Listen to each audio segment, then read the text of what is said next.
Good morning, and welcome to the second installment of my reading of my book, Low Magic. It's all in your head. You just have no idea how big your head is. I hope everybody can can hear me okay, and that all of our technical things are in order. But if they're not, I'm going to go ahead and read chapter 1.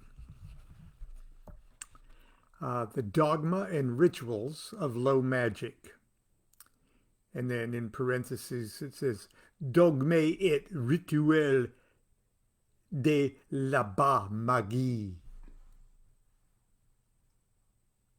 And there's an epigram, which is an excerpt from a poem called Orpheus by Aleister Crowley. And the epigram says, were the world understood, ye would see it was good, a dance to a delicate measure. I confess that the title of this chapter was intended to be a gentle poke at the great 19th century esotericist Eliphas Levi and his classic work, The Dogma and Ritual of High Magic. Please don't assume that my irreverent little presumption is in any way an attempt on my part to compare my own work with Levi's immortal text. Indeed, they are as different as day and night. Or should I say, high and low? See how easy I've given myself a segue? I feel the necessity to establish here at the outset what I mean by the words high magic and low magic. To be perfectly frank, I become very uncomfortable with both terms. They are each, in my opinion, universally misunderstood, misused, misapplied, misrepresented, and misinterpreted. Some ceremonial magicians label their craft high magic to haughtily distinguish their art from the low magic of witchcraft. Conversely, some witches and neo-pagans use the term sarcastically to brand ceremonial magicians and their ilk as snobs. Practical Kabbalists, who presume their studies to be the only true high magic, use the terms to distance themselves from both ceremonial magicians and witches. There are others who simply define low magic as being all things nature-based or outdoor magic, as opposed to ceremonial magic, a la the formal rituals of the Golden Dawn or Aleister Crowley, or indoor magic. Here the terms low and high are diplomatically construed by both schools to be morally neutral, the two merely differing in character and application and appealing to different spiritual personalities and tastes. Here both the high and the low magician are relatively happy in their own worlds, performing their own brands of magic. There are many others, though, who define the highness and the lowness of magic in ways that go way beyond discussing the difference between working in a lodge room temple or outside in a grove. For these people, high magic refers to a formal process of effecting changes in one's environment by enlisting the aid of God and a heavenly hierarchy of good archangels, angels, intelligences, and spirits. And they consider low magic as referring to a formal process of effecting change by enlisting the aid of the devil, or devils, fallen angels, and infernal evil spirits and demons. Obviously, in order to seriously consider the virtues of this perspective, a person must first be committed to a very particular some might say draconian, view of spiritual reality. One that is supported, or so the argument goes, by the scriptures and documents of the Christian, Muslim, or Jewish religions. For convenience sake, I will henceforth, collectively and respectfully, refer to these Bible-based religions by a term I coined just for conversation such as this. The word is Chrysalmeu, Chryslemeu, Chrysalmeu.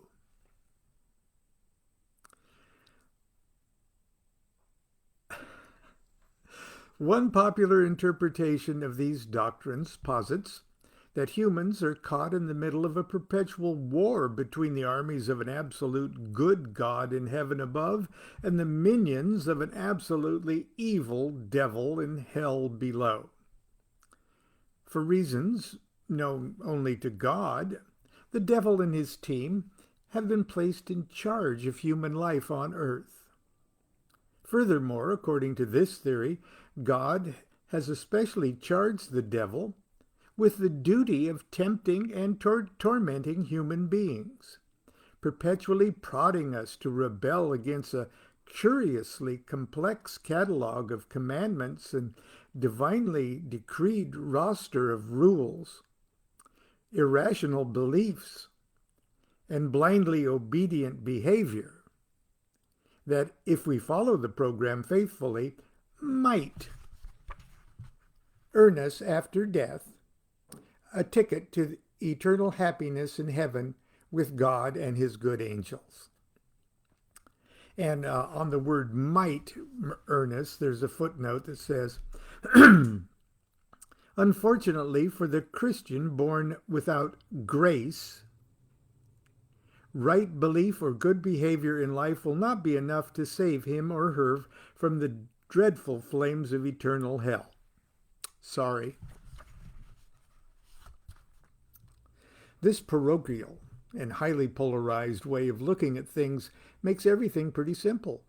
God is good. The devil is bad. Angels are good. Demons are bad. Heavenly stuff is high. Infernal stuff is low. For those who subscribe to the Chrysalmeu worldview, the choice of whether to pursue the path of high or low magic is a no-brainer. After all, who in their right mind would prefer to dabble with dangerous and deceitful evil demons from hell, when instead one can safely seek the heavenly aid of the wholesome and well-behaved good angels of God Almighty? From his high horse of spiritual piety, the high magician looks down upon low magicians who, in order to accomplish their nefarious ends, stand ready and willing to proffer their reprobate souls to the evil spirits in exchange for the fleeting power to be naughty, to harm an enemy, bewitch a neighbor's cow, or bed an otherwise unwilling partner. There are many people in the world today, magicians and non-magicians alike, who believe quite literally that the above arrangement is the only spiritual game plan in town. It's certainly their right to do so. After all, for many of us, this God-devil, heaven-hell, angel-demon morality play is the familiar foundation upon which the perversely comfortable faith of our fathers was built. While I certainly do not wish to offend anyone's sincere spiritual beliefs, and I hold my hand up and swear some of my best friends are Chrysalmeus,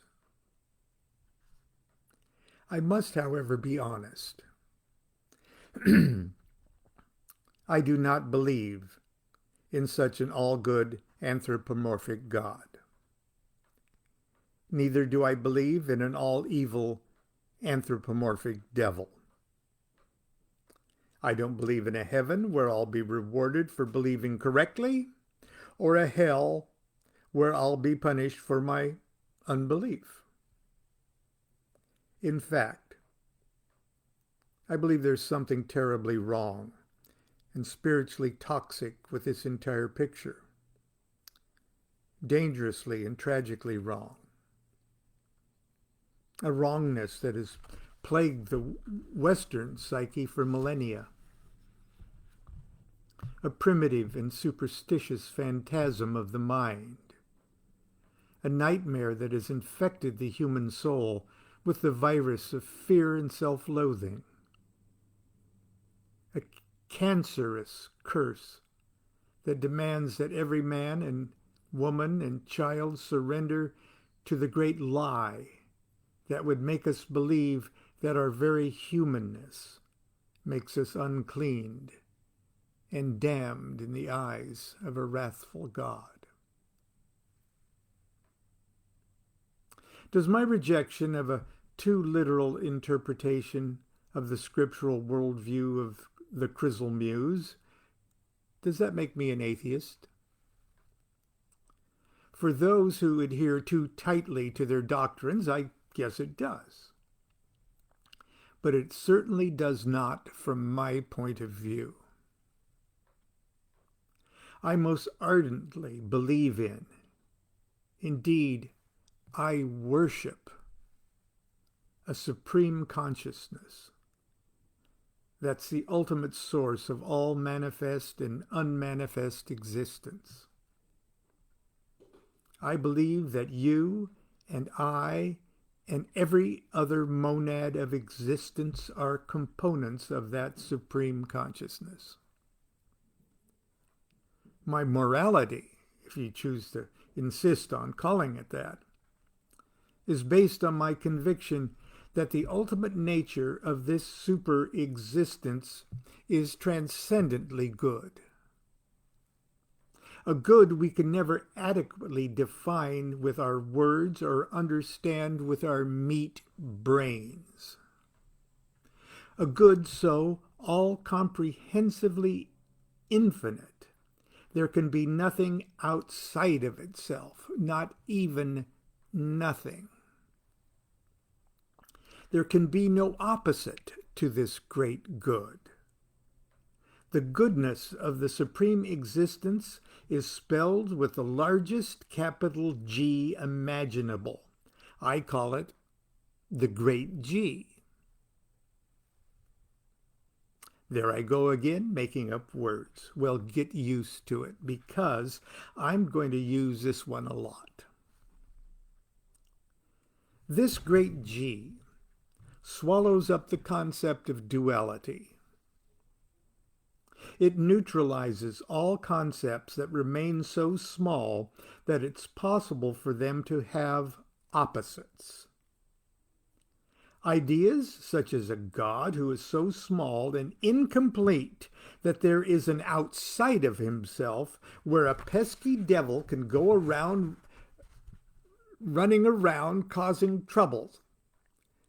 Ideas such as darkness and light, little goods and little evils, little highs and little lows. Now, perhaps the brains of our ancestors were not developed enough to grasp the idea of the great goodness of supreme existence. After all, in the ages when the Crizzle Mu and Proto-Crizzle Mu doctrines were invented, our minds were yet unexpanded and unburdened by thoughts of gravity or the speed of light or the rotation of the earth or its orbit of the sun or black holes or the nature of space-time. Perhaps back then it was impossible for us to wrap our minds around the reality that didn't spring solely from the primitive fear-based motivations of reward and punishment, pain and pleasure. Perhaps then, but not any longer. After nearly 40 years of magical study and practice, I've come to the conclusion that magic is magic. It is a spiritual art form by which we collect and direct a natural and neutral force whose source is the supreme intelligence, the supreme consciousness. In the right hands and under the right circumstances, the application of magic can be creative or destructive, helpful or harmful. It's not the magic that's good or evil, high or low. It's the magician. No matter how pious and virtuous one may believe oneself to be, no matter how seemingly altruistic one's motives, no matter how precise and eloquently one executes the invocation to enlist the favor of God and the services of his angels, a magician who has not yet grasped this big picture and achieved a significant measure of spiritual maturity, mental stability, and purity of heart is not yet equipped to recognize relative good from relative evil. Like a marksman firing a powerful weapon in the dark, the naive or superstitious magician is incapable of accurately hitting the mark or determining what magical actions will or will not be in his or her best interests. Conversely, if a magician is in touch with the great G, there is no devil too evil, no angel too fallen, no demon too foul to be redeemed and pressed into the service of the great work. And also, at the very beginning of my little book, I hereby confess that the title is a facetious and mischievous blind. It is with my tongue planted firmly in my cheek that I use the term low magic to describe the magical operations that follow. However, please don't think that by using the term I'm being silly for silliness' sake. Many years ago, as a naive and desperate young magician, I evoked Orobos, a demon from the Goetia, for the purpose of turning my impoverished and chaotic life circumstances around. To save my family, to provide materially for my wife and child, and to give me the emotional stability to pursue the great work.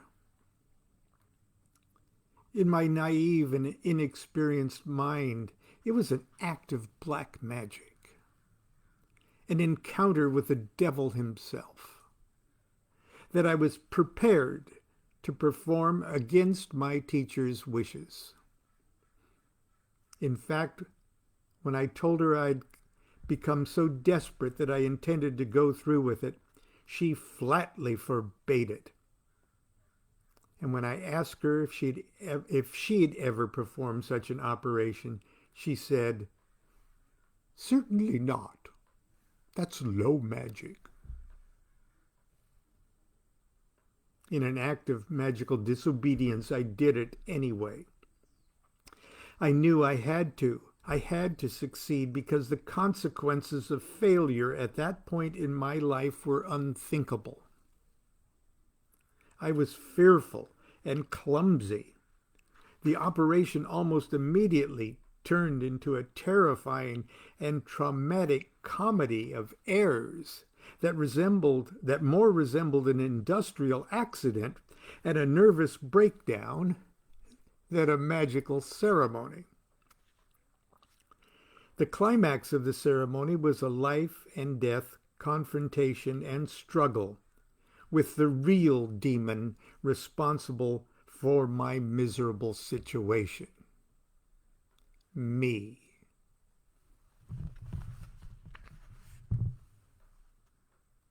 The whole crazy business seemed to pull out of my guts the very worst in me, my worst fears, the worst aspects of my character, my worst insecurities and feelings of shame and guilt.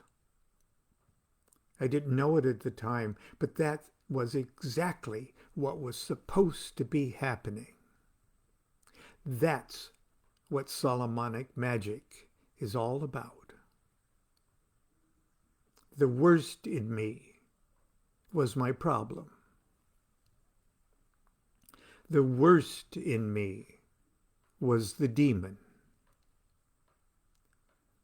When it finally dawned on me that I had successfully evoked the demon, and I had the worst of me trapped in that triangle, I had no alternative but to harness and redirect its monstrous power and give it new marching orders.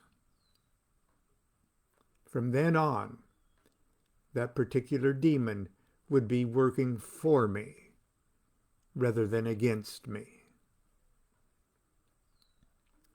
I'll spare you the details, but suffice to say that within minutes of concluding my bumbling act of low magic, a dramatic event occurred that set into motion a chain of events with breathtaking speed that accomplished everything I asked Orobos to deliver.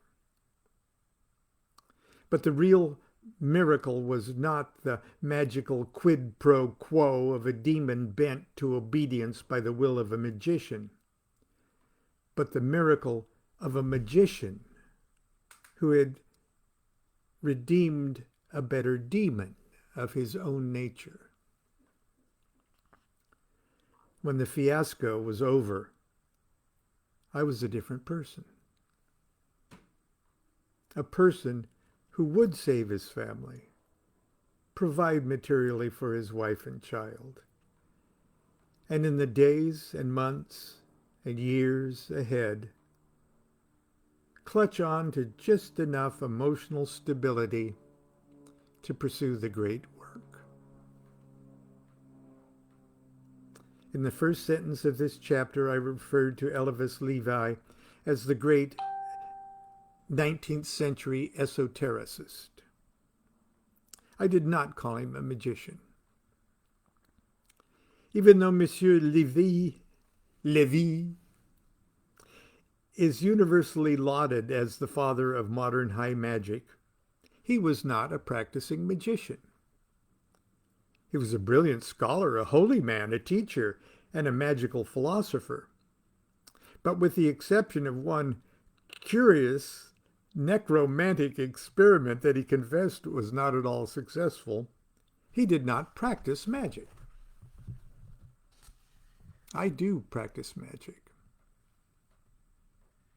In fact, I now view my entire life, waking and sleeping, to be a continuous magical operation. And so, gentle reader, for the duration of this book, the stories I shall tell of magical operations that I have actually done, rather than just read about, performed, rather than just discussed, experienced, rather than just fantasized, and executed, rather than merely mused upon. I will affectionately and unapologetically call acts of low magic. And that's the end of chapter 1. Tomorrow we'll pick up chapter 2, the Formula of Solomon. Again, the book is Low Magic. It's all in your head. You just have no idea how big your head is. And I enjoyed writing it, and I'm really enjoying reading it to you. So I hope to see you tomorrow. In the meantime, be good to yourself. Be good to each other. Do what thou wilt shall be the whole of the law. Love is the law. Love under will.